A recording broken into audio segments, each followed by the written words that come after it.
아메리칸 인디언들 이야기 가운데 그런 얘기가 있다고 해요. 말을 타고 막 달리다가 갑자기 한 자리에 탁 멈춰 서는 때가 있다고 합니다.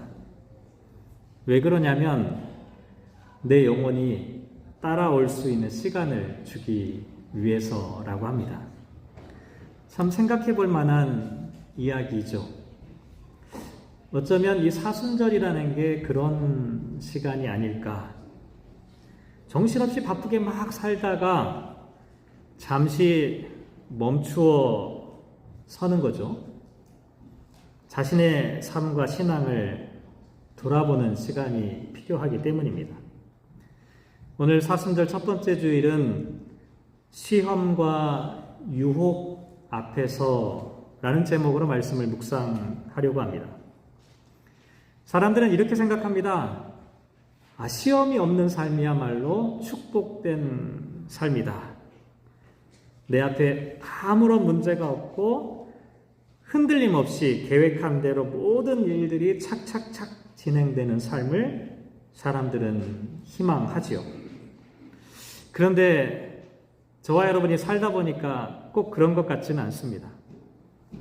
살다 보면 모든 경우가 다 시험인 것처럼 느껴지죠.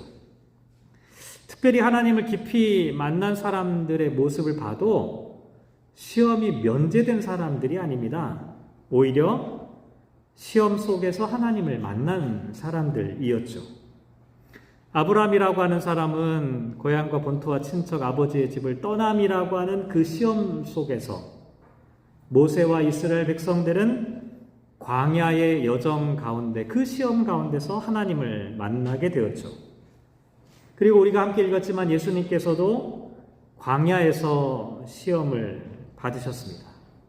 이렇게 보면 시험을 받는다라고 하는 것은요, 어떤 특별한 사람에게만 일어나는 독특한 현상이거나 아니면 믿음이 약한 사람에게 나타나는 그런 실패의 모습도 아닙니다. 의지가 약한 사람에게 찾아오는 불행도 아니죠. 누구나 겪는 일입니다. 누구에게나 찾아와요. 어쩌면 인간의 삶 자체가 시험의 연속인지도 모릅니다. 이렇게 보면요, 창세기의 시작에 인간의 역사를 시험과 함께 기록하고 있다는 것은 대단히 의미심장합니다. 인간의 삶에는 시험과 유혹이 필연적이라는 것이죠. 또 한편으로 이렇게 생각해 볼 수도 있습니다. 왜 인간이 시험과 유혹 가운데 노출되어 있을까? 하나님이 인간을 벌 주시기 위해서? 그렇지 않습니다. 오히려 시험이라고 하는 것은 인간을 새롭게 하는 계기가 될 수도 있습니다. 그래서 하나님께서는 저와 여러분을 광야로, 때로는 시험으로 우리를 인도해 가시는 거죠. 이렇게 생각해 본다면 왜 하필 나에게 이런 시험이 왔을까? 이런 고민하지 할 필요가 없습니다. 왜냐하면 누구나 다 이런 시험을 받으니까요. 대신 우리의 질문은 좀 바뀌어야 됩니다. 모든 사람들이 다 시험을 당하는데 나도 지금 이런 시험과 문제 앞에 있는데 나는 그 시험 앞에서 어떻게 살아가고 있는가? 라는 질문입니다. 오늘 그와 같은 질문을 통해서 성경에서 말씀하시는 의미를 한번 우리가 잠시 고민해 보려고 하는데요. 창세기 3장에 나와 있는 이야기, 우리 너무나 잘 알고 있는 이야기이죠. 뱀이 나타나서 질문을 합니다. 하나님이 참으로 너희에게 동산 모든 나무의 실과를 먹지 말라 하시더냐? 이 뱀이란 존재는 사탄 혹은 마귀의 어떤 분신이라고 보통 우리가 알고 있는데요. 처음부터 이 뱀이 나타나서 노골적으로 하나님을 거부하라고 말하지 않습니다. 여러분, 악을 그렇게 만만하게 생각하시면 안 됩니다. 악한 것의 실체는요, 대단히 교활합니다. 처음에는 위장을 하고 나타나는 것이죠. 하나님을 인정하는 것처럼 말합니다. 그런데 그러면서 뭘 보냐면 틈을 엿보는 겁니다. 저 사람이 정말 하나님과 딱 밀착되어 있는 사람인지 아닌지 만약에 틈이 있다면 그 틈을 벌리려고 하는 것이죠. 그러면서 하나님을 의심하게 만드는 것이죠. 이게 마귀가 질문했던 질문의 목적이었습니다. 이 사람이 과연 하나님과 하나님의 말씀 앞에 완전히 순복되어져 있는 삶인지 아닌지를 보고 싶었던 거죠. 그런데 아니나 다를까요? 뱀의 질문을 받은 하와는 이렇게 대답하죠. 너희는 먹지도 말고 만지지도 말라. 너희가 죽을까 하노라. 이 여자가 인용한 하나님의 이 말씀은 조금 달라졌습니다. 하나님께서는 먹지 말라고 하셨는데 하와는 만지지도 말라라고 하는 말을 추가했고요. 반드시 죽는다라고 말씀하셨는데 하와는 죽을까 하노라, 죽을지도 모른다라고 이야기를 변경한 것이죠. 이거는요, 우리가 성경을 암송할 때 조금 구절, 이게 단어를 좀 다르게 이렇게 암송하는 이 정도 표현의 차이 정도가 아닙니다. 이건 대단히 의도적인 일이었어요. 무슨 얘기냐면 지금 하와의 대답은 하나님께서 확정하시고 정해 놓으신 기준이 있는데 그 기준을 조금씩 변경하려고 하는, 인간이 새로운 기준을 세우려고 하는 그와 같은 시도를 나타내는 표현입니다. 이 대답을 들은 뱀이 무릎을 찰싹 쳤겠지요. 이 여자가, 이 사람이 하나님의 말씀과 조금 분리되어 있구나 라고 하는 사실을 간파하게 되었습니다. 그래서 4절과 5절에는 이제 본격적으로 말하기 시작하죠. 너희가 결코 죽지 아니하리라. 너희가 그것을 먹는 날에는 너희 눈이 밝아져 하나님과 같이 되어 선악을 알 줄 하나님이 아심이니라. 하나님은 분명히 죽는다고 했는데 뱀은 결코 죽지 않는다. 하나님의 말씀을 이제 정면으로 반박하기 시작했습니다. 그러면서 뭐라고 말했냐면 하나님처럼 된다. 무슨 얘기입니까? 하나님처럼 되면 하나님이 필요 없잖아요. 내가 하나님인데 왜 하나님을 믿겠어요? 하나님처럼 된다라고 하는 이 말은 너는 더 이상 하나님을 의존할 필요가 없다. 하나님 없이도 너는 충분히 살 수 있다라고 하는 그런 말입니다. 뱀의 이야기는 아담과 하와에게는 생소한, 처음 듣는, 낯선, 한 번도 생각해 본 적이 없었던 말이었습니다. 그런데요, 그 말을 듣고 나니까 세상이 다르게 보이기 시작합니다. 6절을 보면 여자가 그 나무를 본즉 먹음직도 하고 보암직도 하고 지혜롭게 할 만큼 탐스럽기도 한 나무인지라. 지금껏 이 나무는 그 자리에서 똑같은 모습으로 있었는데 한 번도 그렇게 본 적이 없었어요.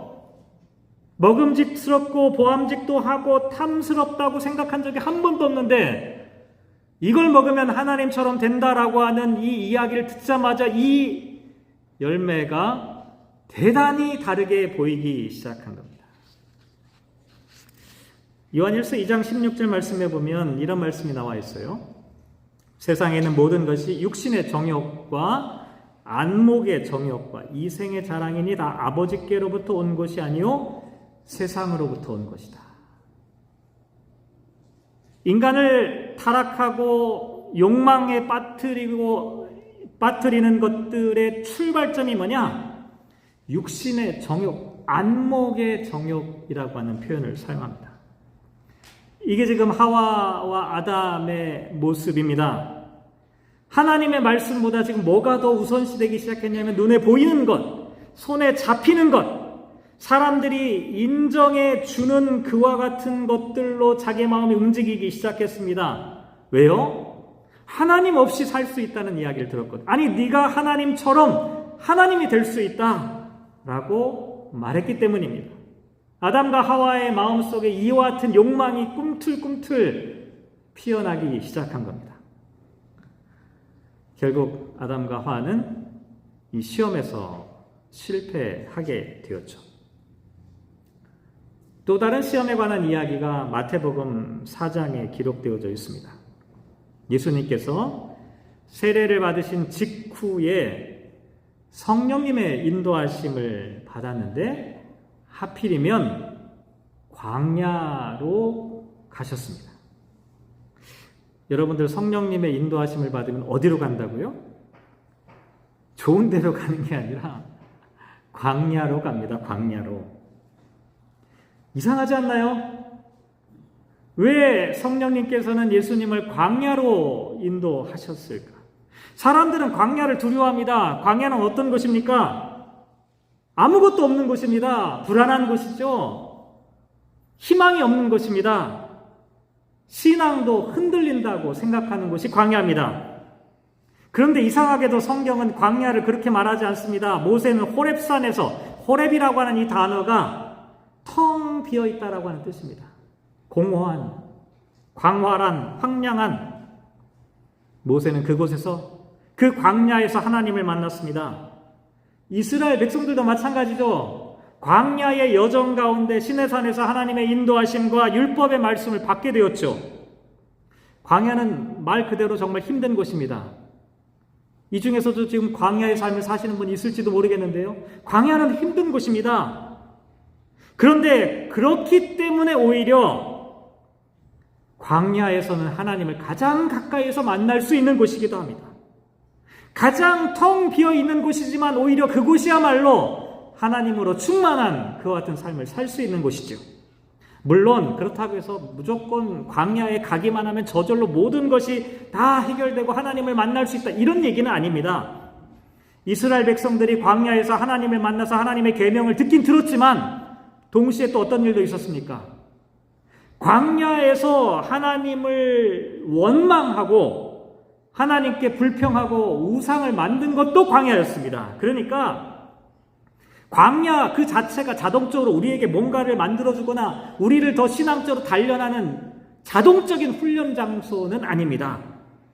중요한 것은 그 사람이 광야에 있든 어디에 있든지 간에 중요한 것은 그 사람이 지금 하나님을 붙잡고 있느냐, 하나님의 말씀을 지금 부여잡고 살아가고 있느냐라고 하는 것이 중요하다는 것이죠. 어쨌든 성령님께서 지금 예수님을 광야로 이끄셨는데 거기서 시험을 받으셨습니다.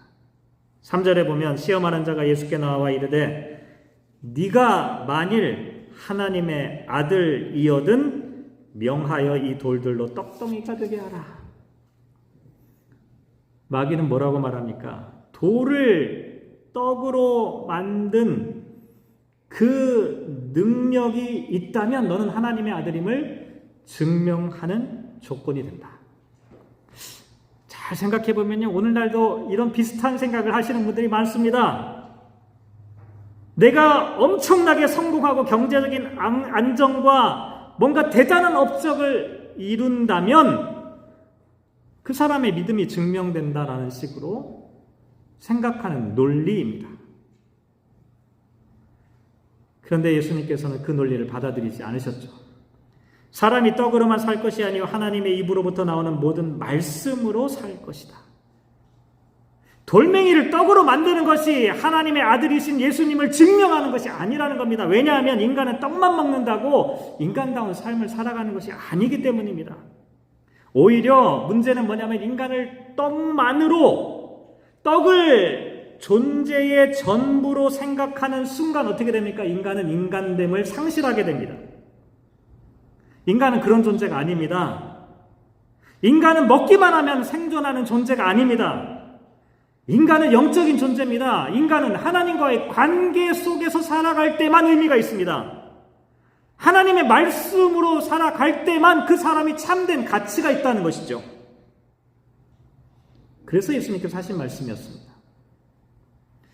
그러자 또 두 번째로 6절 말씀에 보면 네가 만일 하나님의 아들이거든 뛰어내리라 기록되었을 때 그가 너를 위하여 그의 사자들을 명하시리니 그들이 손으로 너를 받들어 발이 돌에 부딪히지 않게 하리로다 라고 말하고 있습니다. 두 번째 시험도 첫 번째 시험과 크게 다르지 않습니다.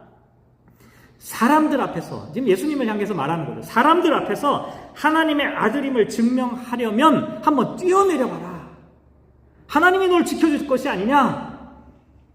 무슨 얘기입니까? 인간의 목적을 성취하기 위해 하나님을 한번 이용해 보라는 거예요. 하나님이 목적이 아니라 하나님이 수단이 되는 겁니다.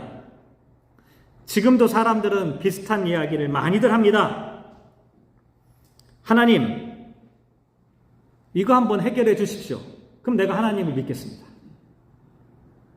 하나님이 만약 이러이러한 결론을 나에게 주시면 하나님 진짜 하나님 맞네 라고 이야기하는 식이죠. 하나님을 믿는 게 아니라 거래를 하려고 하는 것이죠. 그래서 예수님 뭐라고 답변하셨습니까? 7절에 보면 주 너의 하나님을 시험하지 말라. 하나님은 신앙의 대상이지 시험의 대상이 아닙니다. 근데 사람들은 자꾸 하나님을 조종하려고 할 때가 있습니다. 내 뜻에 따라서 하나님이 움직이도록 하나님을 움직여 보려고 시도하는 것을 좋은 신앙, 뛰어난 신앙이라고 착각합니다. 신앙은 하나님을 조종하는 게 아니라 하나님에 대한 신뢰가 깊어지는 겁니다. 그리 아니하실지라도 나는 하나님을 신뢰합니다. 하나님을 신뢰하는 그 깊이가 깊어지는 것, 이게 깊은 신앙의 모습이라는 것이죠. 세 번째 시험은 무엇입니까? 9절 말씀에 보면 만일 내게 엎드려 경배하면 이 모든 것을 내게 주리라. 한마디로 권력에 대한 시험입니다. 마귀는 지금 이렇게 말하는 겁니다. 모든 것을 얻기 위해서 하나님을 좀 잠시 내려놔라. 이것도 마찬가지입니다. 오늘날 많은 사람들이 얼마나 많이 이렇게들 이야기하고 다니는지 모릅니다. 내가 성공하려면, 내가 높은 자리를 얻으려면 약간의 타협은 불가피하다. 하나님은 좀 잠시 내려놓고, 신앙적 원칙과 가치는 좀 잠시 내려놓고, 내가 이거 할 때까지만, 내가 이거 얻을 때까지만 내 믿음은 좀 잠시 유보하겠다. 똑같은 생각입니다. 하지만 예수님께서 뭐라고 말씀하셨습니까? 10절에 보면 사탄아 물러가라 기록되었을 때 주 너의 하나님께 경배하고 다만 그를 섬기라. 무슨 얘기입니까? 더 좋은 것을 얻기 위해서 하나님을 포기할 수가 없다는 겁니다. 왜냐하면 인간의 경배의 대상은 오직 하나님뿐이기 때문입니다. 하나님보다 더 큰 가치는 없습니다. 하나님보다 더 하나님으로 경배할 수 있는 그와 같은 것들이 이 세상에는 존재하지 않는다는 것이죠. 자, 예수님께서는 이렇게 해서 마귀의 세 가지 시험을 이겨내셨는데 궁금하지 않으십니까? 저와 여러분들도 모든 사람들이 다 시험 가운데 노출되어 있다고 말씀드렸는데 우리는 어떻게 하면 이런 시험들을 예수님처럼 이겨낼 수 있을까? 예수님은 도대체 어떤 비결로 이 마귀의 시험과 유혹을 극복하셨을까? 예수님이니까 그랬을까요? 물론 그런 면도 있겠지요. 그런데 오늘 본문에 나와 있는 예수님의 모습을 한번 잘 살펴보시기 바랍니다. 예수님께서 시험을 이겨내기 위해서 탁월한 기적이나 능력을 발휘하는 것이 아닙니다. 3번에 걸쳐서 예수님은 뭐라고 말씀하셨냐면 기록되었으되 라는 말씀으로 시작하셨습니다. It is written 이렇게 되었어요. 기록되었으되. 이게 묘하게요. 문법적으로 찾아보면 완료형입니다. 여러분 완료형이 뭔지 아시잖아요? 과거형은 과거에 있었던 사건으로 끝나는 거잖아요. 완료형은 뭡니까? 그게 과거에 있었던 일들이 지금 현재까지도 계속 진행되고 있는 그와 같은 형태를 나타냅니다. 그래서 기록되었을 때라고 하는 이 말은 옛날에 한번 기록했다라고 하는 의미가 아닙니다. 과거에 기록되었지만 그 기록된 하나님의 말씀이 여전히 지금도 보존되고 있고 지금도 예수님 자신에게 뿐만 아니라 이 세상에 있는 모든 사람들에게 효력이 있다 라고 하는 뜻입니다. 이게 기록되었을 때라고 하는 뜻입니다.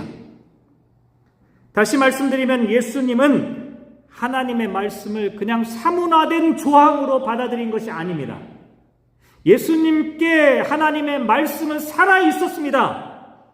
효력이 있었습니다. 의미가 있었어요. 삶의 가치를 하나님의 말씀 가운데 둘 만큼 분명한 하나님의 뜻이 그곳에 담겨 있다고 확신하셨던 겁니다. 그래서 예수님께서는 이 시험의 순간순간마다 기록되었을 때 효력 있는 하나님의 말씀을 받아들이고 인정하면서 그 뜻을 좇아서 답변하신 것이죠. 새로운 지혜가 아닙니다. 새로운 설교가 아닙니다. 새로운 능력도 아니고요. 이미 주어진 하나님의 말씀이었습니다. 오늘 저와 여러분, 끊임없는 시험과 유혹 앞에서 순간순간 노출되어져 있습니다. 어떤 사람은 지금 광야 같은 여정을 살아가는 분도 계시죠. 외국 생활 하다 보면 참 여러 가지 걸리는 일들 많지 않습니까? 처음에 와서는 비자 문제도 그렇고 영주권 문제도 그렇고 직장 문제도 그렇고 여기서 또 적응하고 살아가다 보면 이러저러한 일들이 참 쉽지 않습니다. 아무리 아름다운 빅토리아라고 하지만 그렇게 오면 여기가 광야 같은 곳이 될 수밖에 없습니다. 기도해도 잘 응답이 되지 않을 때가 있어요. 그렇지 않습니까? 뭔가 분명한 길이 보였으면 좋겠는데 길이 보이지 않을 때도 있습니다. 사람들은 있는데 내 마음이 텅 빈 것 같은 그런 때도 있지요. 그런 시간을 보내고 있는 사람들 많이 있을 겁니다. 이 광야의 시간 빨리 끝났으면 좋겠다. 그런 기도 간절하게 드리는 분들 많이 있을 겁니다. 하지만 죄송스럽지만 제가 이렇게 말씀드릴게요. 광야가 끝나면 하나님을 만날 수 있는 게 아닙니다.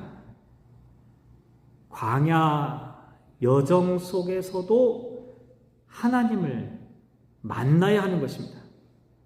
시험을 두려워하지 마십시오. 시험이 우리를 그냥 넘어뜨리려고 하는 것만은 아닙니다. 오히려 시험이 우리에게 유익할 때도 있습니다. 왜냐하면 내가 도대체 어떤 사람인지를 보여주는 어쩌면 거울과도 같은 것이기 때문입니다.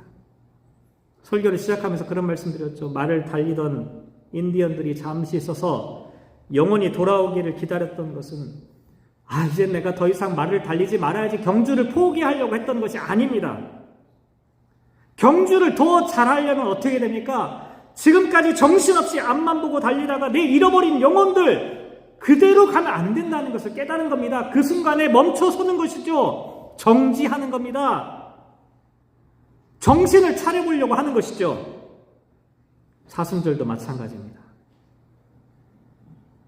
정신없이 이렇게 살다 보면 우리는 시간이 어떻게 지나는지도 모르는 채 나이를 먹어가게 됩니다. 그래서 우리는 잠시 멈추어서 질문해야 되는 것이죠. 나는 과연 무엇으로 살고 있는가? 나는 지금 눈에 보이는 것을 목표로 그것을 얻기 위해서 살아가고 있는가? 보암직도 하고 먹음직도 하고 탐스러운 그것들을 목표로 내 인생을 지금 다 허비하고 있는가? 아니면 기록되었을 때라고 말씀하셨던 예수님의 말씀처럼 보이지는 않지만 지금도 우리의 삶을 주관하고 계신 그 하나님을 깊이 신뢰하며 살아가고 있는가? 아담과 하와는 하나님의 말씀을 떠나 하나님처럼 되려다가 결국 시험을 이기지 못했습니다. 하지만 예수님은 철저한 결핍과 고독 속에서도 유혹과 시험을 이겨내셨죠. 그 이유는 단 하나입니다. 끝까지 말씀과 함께 하셨기 때문입니다. 길이 보이지 않는 광야에서 답이 보이지 않는 시험 가운데서도 유일한 방법은 말씀과 함께 하는 것이죠.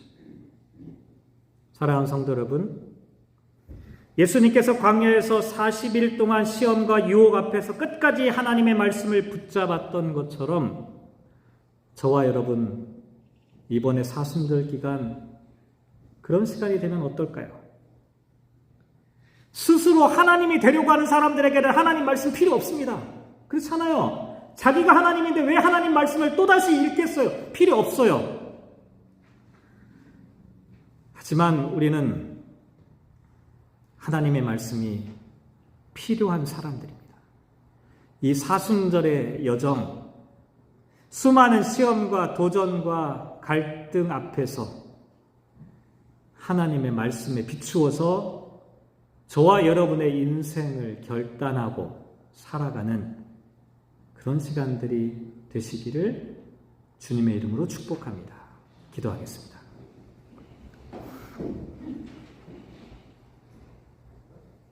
주님, 우리는 지금 어떻게 살고 있습니까? 선악과 앞에서 아담과 하와의 모습처럼 눈에 보이는 것, 욕망을 쫓아 그렇게 살고 있지는 않습니까? 간절히 바라기는 인간의 인간됨을 잃지 않게 하여 주십시오. 하나님께서 우리를 빚어주신 그 아름다운 형상을 잃지 않게 하여 주십시오. 우리는 모두 주님의 사랑받는 사람들입니다. 하나님과의 아름다운 관계가 끊어지지 않도록 하나님의 말씀 앞에, 말씀 속으로, 말씀과 함께 더불어 살아가는 저희들의 신앙 여정이 되게 하여 주십시오. 그리하여 시험과 환난이 오히려 우리를 그리스도인다운 그리스도인으로 증명하는 계기가 되게 하여 주십시오. 이 사순절의 여정, 말씀과 동행하기를 간절히 소망하며 이 모든 말씀 예수님의 이름으로 기도합니다. 아멘. 이 시간에 우리